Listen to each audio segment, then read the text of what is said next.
Eh, Assalamualaikum warahmatullahi wabarakatuh. Sebelumnya perkenalkan, saya Aditya Muhataris Putra dengan NIM 21010117171200016. Nah, kali ini saya akan memaparkan terkait laporan feasibility study Project PT Indonesia Hidrogen. Nah, yang disusun oleh saya sendiri. Ya, yang pertama ada latar belakang. Hidrogen adalah unsur yang paling banyak ditemukan di semesta dan ketiga terbesar di atas permukaan bumi. Karena kelimpahan unsur hidrogen di bumi yang begitu besar, orang-orang mulai berpikir untuk dapat memanfaatkan hidrogen untuk kesejahteraan manusia. Dimulai ketika Bosch mengembangkan proses Haber untuk memproduksi amonia dari reaksi antara gas nitrogen dan gas hidrogen. Amonia sendiri ini adalah salah satu dari bahan pembuat pupuk urea yang kala itu dapat diperoleh dengan relatif murah, sehingga memulai geliat industri hidrogen sebagai gas industri karena gas hidrogen tidak tersedia di alam dalam jumlah yang banyak. Kemudian dengan berhasilnya proyek luar angkasa NASA dengan memanfaatkan hidrogen sebagai bahan bakar roket dan pesawat ulang-alik, mata dunia terbuka untuk memanfaatkan hidrogen sebagai bahan bakar kendaraan yang lebih kecil seperti family car. Di tengah kekhawatiran akan dampak panas global di seluruh dunia, maka masyarakat dunia terus berusaha untuk mencari sumber energi yang lebih bersih dan lebih efisien dibandingkan sumber energi yang berasal dari hidrokarbon yang digunakan pada saat ini. Sayangnya, meskipun hidrogen adalah gas yang bersih pada saat proses pembakaran, karena hanya menghasilkan uap air dan kelebihan oksigen, proses pembuatan gas hidrogen yang banyak dilakukan sekarang ini dengan bahan baku berupa gas alam dengan teknik syngas atau synthetic gas, yaitu mereaksikan gas metana dengan uap air yang menghasilkan gas karbon monoksida dan gas hidrogen. Gas karbon monoksida ini kemudian direaksikan lagi dengan uap air membentuk gas karbon dioksida dan gas hidrogen, di mana karbon dioksida dan karbon monoksida adalah penyumbang terbesar pemanasan global. Di tengah kekhawatiran dunia akan pemanasan global, Indonesia Hidrogen muncul sebagai salah satu solusi akan tantangan dan masalah masyarakat dunia akan sumber hidrogen yang lebih bersih dengan memanfaatkan teknologi High Temperature Electrolysis atau HTE. Indonesia Hidrogen dapat memproduksi hidrogen dari proses elektrolisis dengan bahan baku air yang tidak mengemisikan gas polutan. Belum ada perusahaan dunia yang memproduksi hidrogen dengan cara ini, sehingga pasarnya akan sangat terbuka bagi PT Indonesia Hidrogen. Lalu selanjutnya tujuan dari laporan feasibility study ini. Tujuan utama dari kegiatan studi ini adalah untuk melakukan perencanaan secara komprehensif mengenai pembangunan fasilitas produksi hidrogen dengan teknologi high temperature steam electrolysis dalam upaya mendorong investasi untuk pengembangan energi baru yang terbarukan yang diimplementasikan dengan mengadakan kegiatan penyusunan studi rencana kelayakan PT Indonesia Hidrogen, profitable atau tidak. Lalu deskripsi proyek. PT Indonesia Hidrogen ini sendiri memproduksi hidrogen dengan menggunakan metode high temperature electrolysis. Keunggulan dari metode HTE ini pada proses operasinya mampu meminimalisir konsumsi energi listrik karena pada proses elektrolisis dengan suhu operasi yang sangat tinggi, konsumsi energi listrik menjadi semakin minimal dan konsumsi energi panas menjadi semakin besar. Proses HTE atau High Temperature Electrolysis ini dianggap menguntungkan mengingat biaya pembangkitan sejumlah energi panas lebih murah bila dibandingkan dengan biaya pembangkitan sejumlah energi listrik. Selain itu, tingkat puritas hasil yang tinggi. Lalu bangunan utama PT Indonesia Hidrogen ini sendiri terletak 20 meter dari gerbang utama ke arah timur laut. 3 tingkat dengan fasilitas lab uji dan kantor utama. Total luas bangunan utama adalah 250 meter persegi dan bangunan HTS berada 100 meter dari bangunan utama dan memiliki fasilitas ruang monitor, ruang pengepakan, ruang simpanan, dan area evakuasi. Total luas bangunan HT ini sendiri sebesar 8.000 meter persegi. Jumlah tenaga kerja yang dibutuhkan sebesar 100 orang dengan standar mutu masing-masing bidang kerja. PT Indonesia Hidrogen ini sendiri menerima lulusan SMK hingga S1 fresh graduate maupun berpengalaman. Berikut adalah profil proyeknya. Bisa dilihat. Lalu jadwal pendirian pabrik. Indonesia Hydrogen ini sendiri membangun fasilitas high temperature electrolysis selama 5 tahun. Selama 2 bulan setelah fasilitas HTM memadai, dilakukan uji kelayakan produk. Produk sampel kemudian dianalisis agar layak masuk pasar. Dalam hal ini yang terlibat dalam proyek ini adalah sektor peneliti, sektor pemasaran, sektor produksi, dan sektor keamanan. Lalu pemanfaatan gas hidrogen. Gas hidrogen dewasa ini dimanfaatkan untuk berbagai macam bentuk penggunaan. Berdasarkan data dari tahun 2001, penggunaan gas hidrogen di seluruh dunia mencapai 550 kali 109 Newton meter kubik per tahun. Jika di dekade ini kendaraan berbasis fuel cell sudah dilemparkan ke pasaran, maka produksi hidrogen harus ditingkatkan 30 kali dari produksi keseluruhan. Hal ini sangat menjanjikan bagi future market bagi gas hidrogen. Di tahun 2010, data menunjukkan bahwa produksi hidrogen mencapai 680 miliar Newton meter kubik per tahun. Hal ini menunjukkan demand dari gas hidrogen yang bertumbuh dari tahun ke tahun secara signifikan. Dengan diketahuinya status mengenai pemanfaatan gas hidrogen, maka pasar hidrogen di dunia memiliki peluang yang sangat besar untuk dimasuki. Lalu ada implikasi dan kelayakan. Secara nasional, industri yang hanya terfokus pada hidrogen di Indonesia belum ada, sehingga dengan masuknya suatu industri yang terfokus pada hidrogen, maka pasar hidrogen akan dengan sangat mudah dikuasai. Dan itu industri hidrogen yang ada saat ini adalah dengan menggunakan bahan baku berupa gas alam yang menghasilkan karbon dioksida sehingga menambah efek pemanasan global. Tren global yang mengisyaratkan lebih diminatinya green industry akan membawa dampak yang signifikan pada pandangan pasar terhadap PT Indonesia Hydrogen itu sendiri. Lalu secara internasional, dari banyaknya pengembangan kendaraan berbahan bakar hidrogen, maka pasar internasional akan semakin terbuka untuk menampung produksi hidrogen. Selain itu, tidak bisa dilupakan bahwa negara-negara berkembang yang menggunakan cara hidup agraris memiliki kebutuhan pupuk yang sangat besar. Oleh karena itu, gas hidrogen sebagai bahan utama amonia memiliki peranan yang sangat penting. Dengan produksi hidrogen yang berlimpah, maka pasar dunia untuk hidrogen akan semakin terbuka. Selanjutnya ada analisis SWOT yang bernama Strength. Sampai saat ini, lebih tepat pada tahun 2013, sebagian besar produksi hidrogen dilakukan melalui steam reforming. Hal ini memberikan posisi avant-garde bagi perusahaan PT Indonesia Hydrogen sendiri yang melakukan produksi hidrogen melalui proses HTSE atau High Temperature Steam Electrolysis yang bersih dan ramah lingkungan. PT Indonesia Hydrogen sendiri menargetkan perusahaan berdiri sebelum tahun 2020 agar PT ini memiliki waktu untuk menguasai pasar dan meningkatkan keunggulan komparatif dengan perusahaan saingan lainnya, baik produksi hidrogen melalui steam reforming maupun sama dengan high temperature steam electrolysis atau HTSE. Dengan perusahaan penghasil hidrogen berbasis steam reforming, kendati kapasitas produksi mereka melebihi kapasitas produksi PT Indonesia Hydrogen. Dari segi kualitas hidrogennya yang dihasilkan memiliki tingkat kemurnian yang jauh lebih tinggi dari hidrogen hasil steam reforming. Lalu dari segi kelemahannya ada yang pertama, kelemahan utama dari perusahaan PT Indonesia Hydrogen ini adanya lagging of teknologi dengan negara-negara lain, bahkan di kawasan Asia Tenggara sekalipun. Pengalaman yang kurang menjadi salah satu kelemahan yang fatal bagi perusahaan startup bisnis seperti PT Indonesia Hydrogen. Lalu ada opportunities atau kesempatan. Produksi pupuk yang sangat bergantung pada kebijakan pemerintah karena hampir semua produsen dimiliki oleh negara dan mereka semua didirikan dengan tujuan utama untuk mendukung pengembangan sektor pertanian nasional. Produksi pupuk, terutama urea, sangat bergantung pada ketersediaan pasokan gas. Kekurangan pasokan gas untuk konsumsi domestik telah menyebabkan kesulitan dalam upaya meningkatkan dan mempertahankan produksi yang stabil belakangan ini. Produksi tetap stagnan dalam beberapa tahun belakangan. Ini secara tidak langsung memberi keuntungan pada perusahaan PT Indonesia Hydrogen yang bergerak di bidang produksi gas hidrogen. Gas hidrogen yang merupakan salah satu bahan baku utama dalam pembuatan amonia yang kemudian dijadikan urea.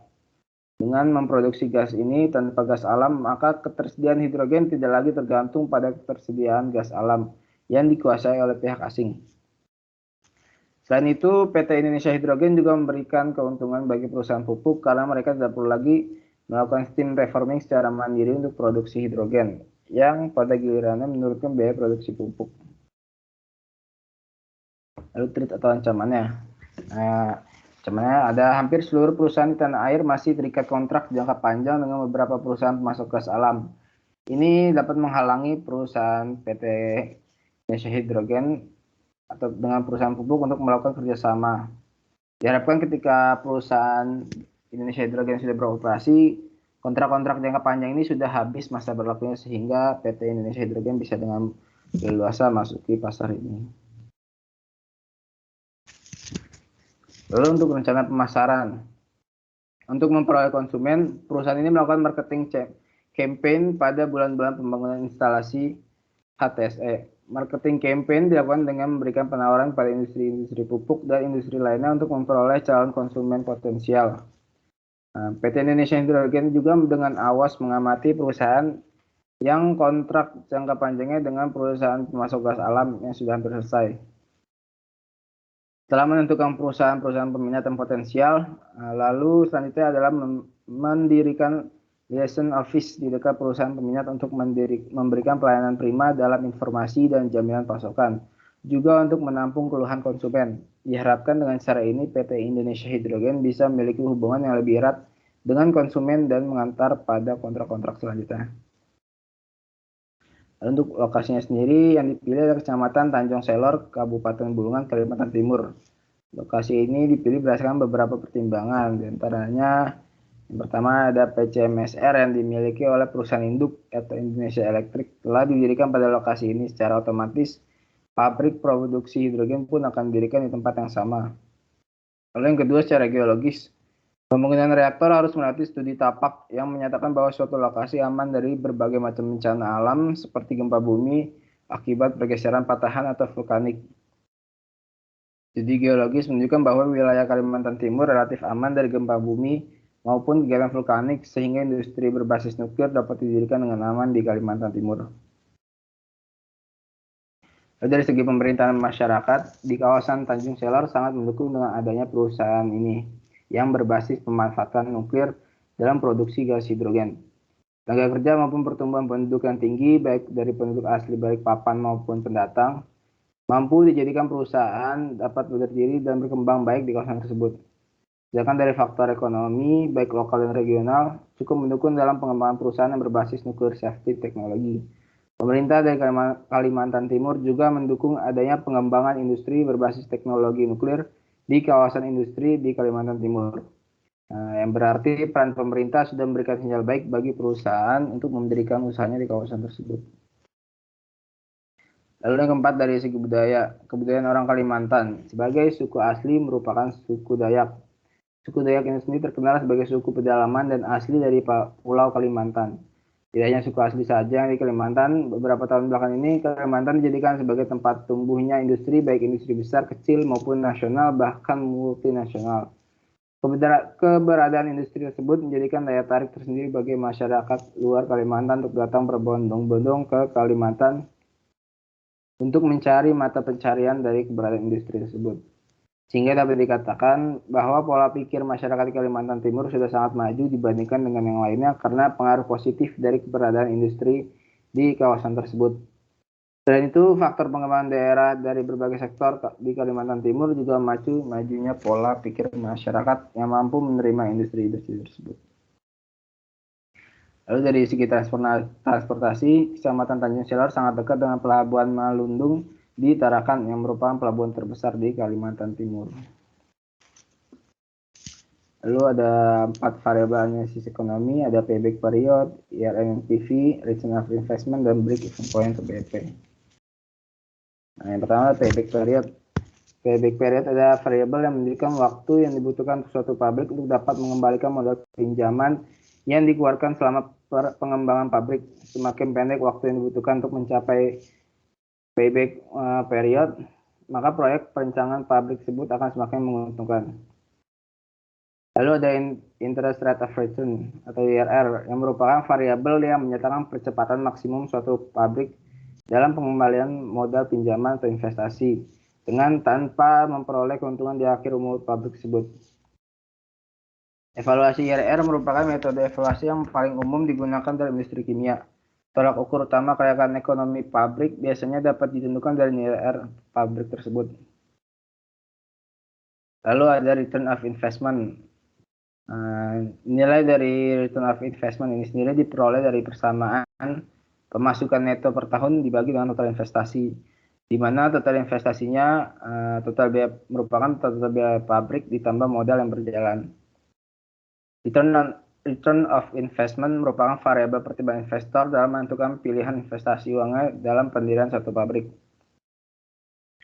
Selanjutnya ada break-even point atau BEP yang menunjukkan kapasitas produksi minimal yang dibutuhkan untuk menutup semua biaya produksi tanpa memperoleh keuntungan. Penjualan dengan kapasitas di bawah BEP akan menyebabkan kerugian bagi pabrik tersebut. Lalu yang kelima ada analisis sensitivitas.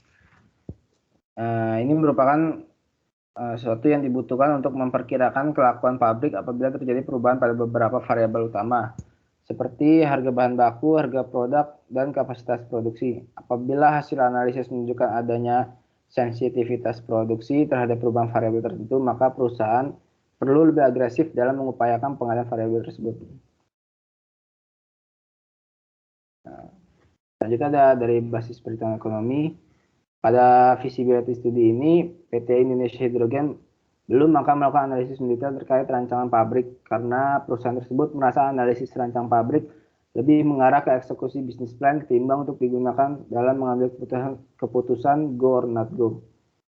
Perusahaan ini sendiri memanfaatkan literatur populer untuk memperoleh biaya pabrik dan produksi hidrogen beserta pengirimannya per GJ hidrogen yang sumbernya dapat dipercayai kendati untuk tidak menjelaskan secara rinci tentang metode analisis yang digunakan. Untuk menghindari ambiguitas dalam penggunaan data, perusahaan memilih menggunakan sumber tunggal untuk semua fakta dan angka pada analisis ekonomi perusahaan tersebut, yaitu laporan visibilitas, biaya, dan pasar untuk produksi hidrogen yang dilakukan oleh IEA Teknologi untuk British. Nah, dengan asumsi perhitungan umur pabrik adalah 20 tahun dan 1 tahun terdiri dari 365 hari produksi, namun cash flow hanya akan menampilkan 4 tahun pertama dari saat pabrik mulai beroperasi. Kapasitas produksi tetap sepanjang umur pabrik. Dengan kurs rupiah terhadap dolar AS adalah 1 US dollar sebesar 9.718.000. Depresiasi tidak dihitung dalam feasibility study dikarenakan baru akan diperhitungkan dalam bisnis plan. Lalu modalnya diperoleh dari pinjaman dengan suku bunga tetap dan investasi perusahaan induk. Saham perusahaan pada awal dibagi 90/10 antara perusahaan induk dengan Dewan Komisaris PT Indonesia Hydrogen, pengusul usaha. Berikut rangkuman dari cash flow PT Indonesia Hydrogen untuk 4 tahun pertama.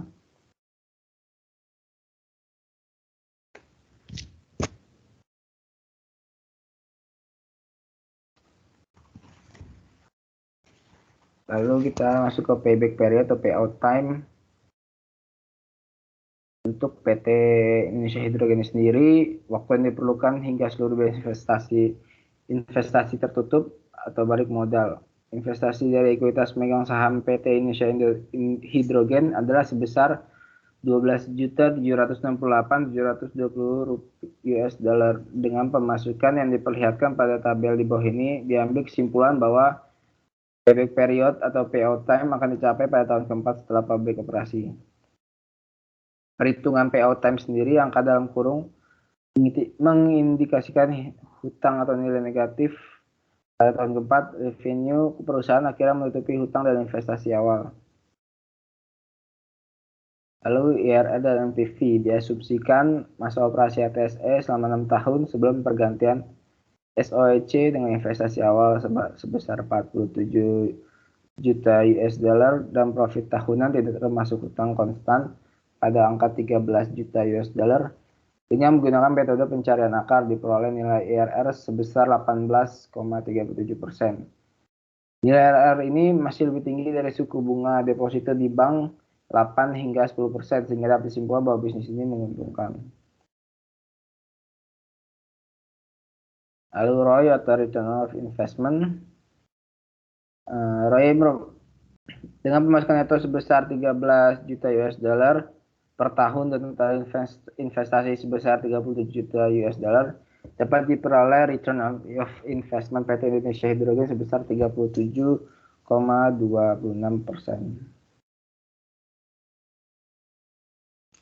Terusnya itu ada break even point yang menunjukkan kapasitas produksi minimal yang dibutuhkan untuk menutup semua biaya produksi tanpa memperoleh keuntungan. Penjualan dengan kapasitas di bawah break even point menyebabkan kerugian pabrik, sehingga break even point diperoleh dengan rumus berikut. Nah, dari perhitungan tersebut diketahui bahwa perusahaan harus mengoperasikan plant dengan kapasitas di atas 89% untuk memperoleh keuntungan. Lalu dapat disimpulkan dari keseluruhan feasibility study yang telah dilakukan dapat diperoleh kesimpulan bahwa pabrik produksi hidrogen layak dan berprospek untuk didirikan di Indonesia secara ekonomis dan teknis. Secara teknis dapat dipaparkan keunggulan dari segi efisiensi dan kemurnian teknologi HTSE dibandingkan dengan teknologi produksi hidrogen modern lainnya. Juga keunggulan dari segi utilitas yang ditawarkan PCMSR dibandingkan dengan reaktor maju lainnya. Dari segi ekonomis, data analisis kelayakan ekonomi yang menyatakan bahwa dengan modal berupa pinjaman sebesar 73%, sekalipun diperoleh nilai IRR publik sebesar 18,37% dengan payback period atau payout time selama 4 tahun dan ROI atau return of investment sebesar 37,2% dan break even point sebesar 89%. Nilai IRR yang lebih besar dari suku bunga bank per tahun mengindikasikan bahwa produksi hidrogen yang dilakukan oleh perusahaan sangat menguntungkan. Tentu saja apa yang dilakukan oleh PT Indonesia Hidrogen kerjakan di sana hanya perhitungan di atas kertas, sehingga masih perlu dibuktikan di lapangan. Perusahaan ini berharap apa yang dikerjakan mampu menjadi bahan pertimbangan bagi stakeholder yang hendak berinvestasi di bisnis ini. Dengan perencanaan yang matang dan pertimbangan yang logis, diharapkan industri hidrogen dapat menjadi primadona bisnis Indonesia. Mungkin cukup sekian yang dapat saya sampaikan. Kalau lebihnya minta maaf. Assalamualaikum warahmatullahi wabarakatuh.